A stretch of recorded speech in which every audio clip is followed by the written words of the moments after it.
저희 그 KMAC 내에는 마켓 인사이트 본부라고 해서 CX와 관련된 프로젝트들을 하고 있고요. 저희 2개의 센터가 있습니다. 그래서 좀 전에 안충근 센터장이 했던 부분은 이제 컨설팅을 담당하고 있는 파트에서의 어떤 고민들이었고요. 저는 마케팅 리서치를 담당하고 있는 센터장입니다. 제가 드리고 싶은 얘기는 일단 궁극적으로 단기 목표라고 해서 접점의 어떤 진단을 통해서 실제로 바로 피드백을 주고 이 피드백을 통해서 개선할 수 있는 부분에 있어서 현재도 어떻게 보면 접점에서의 관리, 접점에서의 측정, 또 접점에서의 리서치가 또 많은 기업들, 또 많은 기관들에서 실질적으로 수행이 되고 있고요. 그러한 것들에 대한 얘기를 여기 계신 분들이 직접 담당하실 수도 있고 또 앞으로 담당하실 수도 있고 다 아는 내용일 수도 있지만 같이 이렇게 모여있는 자리에서 다시 한번 리뷰하는 겸해서 같이 좀 고민을 해보도록 하겠습니다. 탈무드에서 세상에서 가장 어려운 일은 뭐라고 했을까요?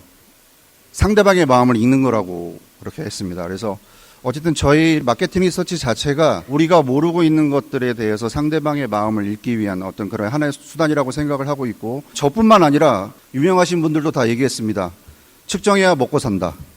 자, 접점 관리 툴이라고 해서 보시면 이제 내부 고객들 또 접점상에서 벌어질 수 있는 조사들, 그리고 외부 또 고객들 대상으로 한 조사들 이렇게 해서 여러 가지 저희 CX를 평가할 수 있는 모델들이 있습니다. 앞에 저희가 컨설팅 프레임 내에서 어떠한 데이터 게더링을 할 때 이러한 리서치들을 적용을 해왔고 이러한 모델들을 적용해 해왔다 이렇게 이제 언급은 해드렸는데 조금 더 세부적으로 좀 얘기를 해볼까 합니다. 그래서 고객 접점상에서 보시면 이제 모니터링이라고 되어 있고요. SQI, QDI라고 해서 이제 구분을 해놓은 개념인데 어쨌든 서비스 퀄리티에 대한 인덱스를 구하는 일반적인 모니터링을 저희가 진행을 할 수가 있고요. QDI라고 해서 디펙트입니다. 실제로 뭔가 결함 요소가 무엇이 있는지를 측정하는 모니터링이 이루어질 수도 있습니다. 그래서 실질적으로 모니터링은 뒤에도 다시 한번 말씀을 드리겠지만 모니터링과 CSI의 가장 큰 차이점이 뭐냐라고 물어보면 CSI는 결과지표로 100점 만점에 몇 점이야라는 식의 어떤 결과지표라고 말씀을 드리면 모니터링 자체는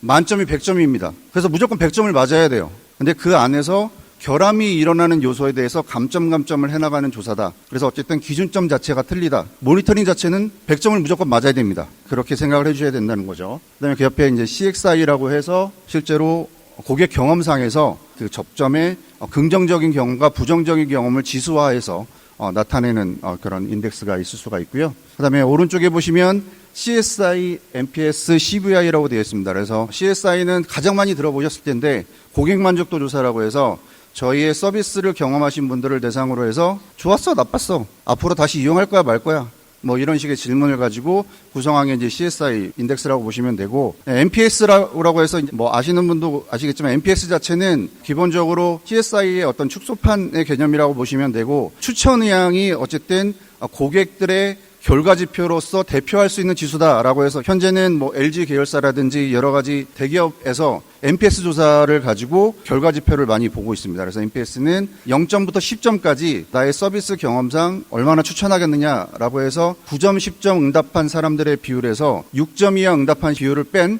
그 값을 가지고 NPS 지수를 만들어내는 그런 조사라고 보시면 될 것 같고요. CVI는 밸류 인덱스라고 해서 서비스 경험상에서 얼마나 가치라든지 뭐 이런 것들을 느끼고 있는지를 측정하는 조사 모델, 이렇게 보시면 될 것 같습니다. 그래서 여기 나와 있는 것들이 CX를 평가하는 모델들이다.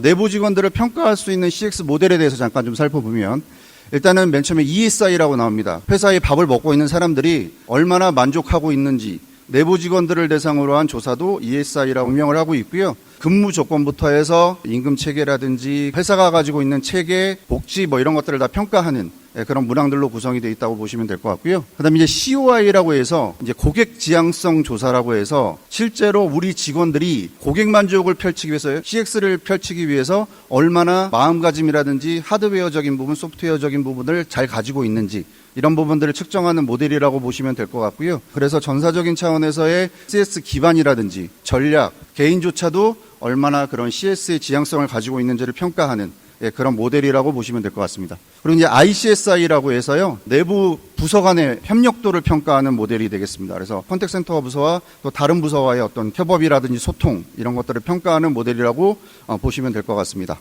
이렇게 해서 제가 앞에 설명드렸던 모델에 대한 큰 그림들이 되겠고요. 컨택센터의 관점에서 보면 COI를 아까 말씀드린 대로 조금 더 활용하시면 어떨까 말씀을 드렸고요. 그 다음에 이제 모니터링 상에서 SQI랑 QDI 뭐 이런 것들을 좀 활용을 하셔라. 그리고 저희 고객들한테 서비스를 경험하고 나서 얼마나 만족했느냐, 접점상에서 뭐 긍정적인 경험이 무엇이었느냐 이렇게 물어보는 CXI 조사, 그리고 NPS 조사 뭐 이런 것들도 많이 활용할 수가 있겠다. 이렇게 좀 말씀을 드리겠고요.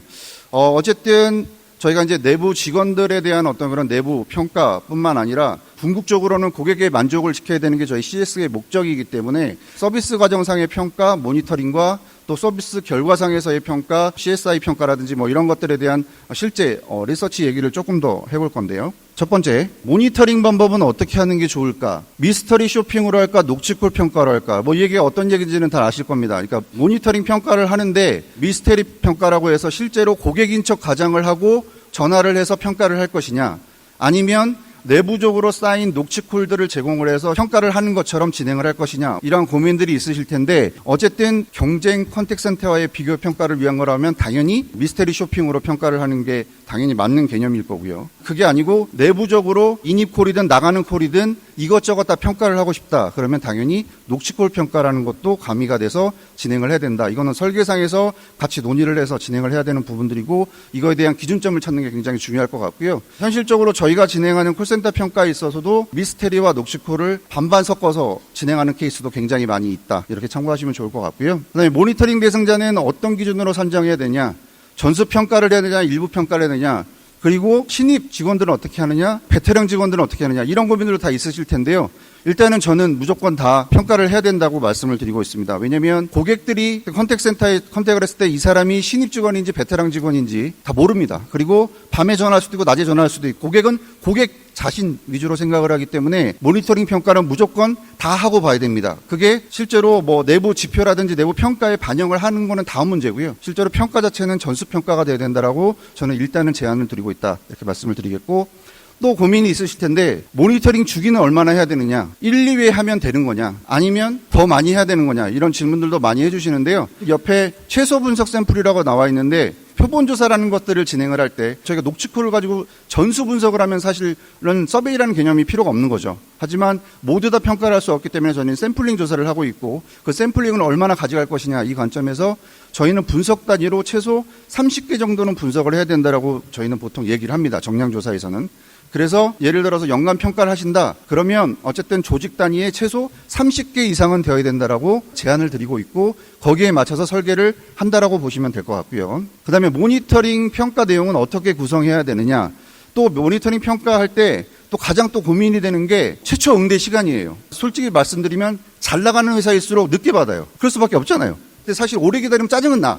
그러한 갭 사이에서 이걸 평가를 할 것이냐 말 것이냐 이러한 문제들도 있고, 그다음에 평가 기준을 엄격하게 갈 것이냐 아니면 꼭 지켜야 될 것만 평가를 해야 되냐, 뭐 이런 것들도 고민이 있으실 텐데 제가 아까 말씀드렸다시피 모니터링은 100점을 무조건 맞아야 됩니다. 100점을 무조건 맞아야 되기 때문에 100점 기준에서 꼭 지켜야 될 것들은 모니터링 평가에 진행을 해야 되고 부가적인 것들은 평가는 하되 그거를 지표에 넣을지 말지는 같이 이제 고민이 필요하다.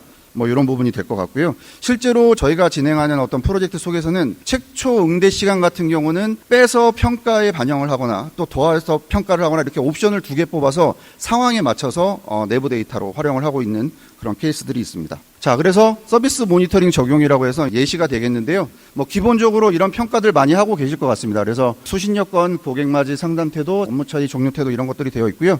이제 오른쪽에 보시면 추가적으로 좀 물어볼 수 있는 것들, 뭐 초기에 조금 기다림이 있었다라고 하면 초기 대기에 대한 감사 인사로서 뭔가 이렇게 쿠셔너를 사용하느냐, 이런 것들도 있을 수가 있고요.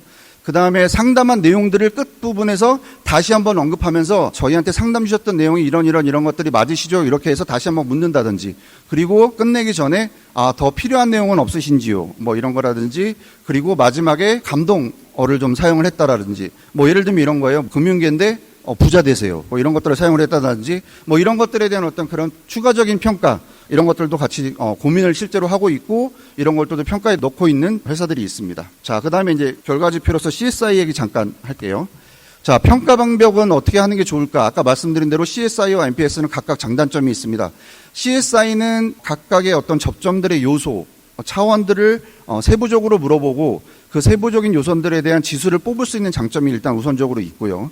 NPS 지수는 아까 말씀드린 대로 추천 이항이라는 한 가지 문항을 가지고 이것저것 분석을 하기 때문에 고객들이 봤을 때는 피로도라든지 뭔가 집중도라든지 이런 것들이 훨씬 효율성이 좋다라는 측면이 있습니다. 그래서 어떠한 적정량의 어떤 설문을 구성을 하느냐, 어떤 방법론으로 분석을 하느냐, 이게 좀 이제 같이 고민을 해주실 필요가 있고, CSI는 아까 말씀드린 대로 100점 만점에 몇 점이냐 이런 식으로 보통 이제 인덱스를 만들어내고요.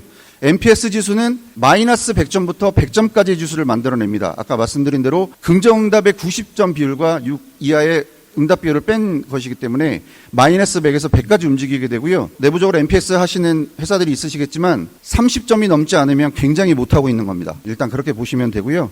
기본적으로 평균 40점에서 50점이라고 보시면 됩니다. NPS 지수를 참고적으로. 그리고 굉장히 잘하고 있는, 서비스를 잘하고 있는 회사의 NPS는 70, 80까지 가는 회사도 우리나라에 있습니다. 그 다음에 평가 대상 표본을 얼마나 해야 되느냐. 이거는 이제 CSI든 NPS든 정량조사이기 때문에 플러스 마이너스 표본 오차라는 것이 존재를 하는데 이렇게 생각하시면 됩니다. 선거조사인가요? 뭐 이런 것들을 보다 보면 그 기자가 나와서 전국 1200명의 표본 오차 플러스 마이너스 3.2%의 뭐 KBS 기자 누구는 이런 식으로 얘기하는 것처럼 일단은 무한 모집단 기준으로 해서 1000명 조사를 하면 그 표본 오차가 3점 초반대로 나옵니다. 그래서 보통 저희는 1000샘플 정도의 샘플 수를 고려를 먼저 우선적으로 한다.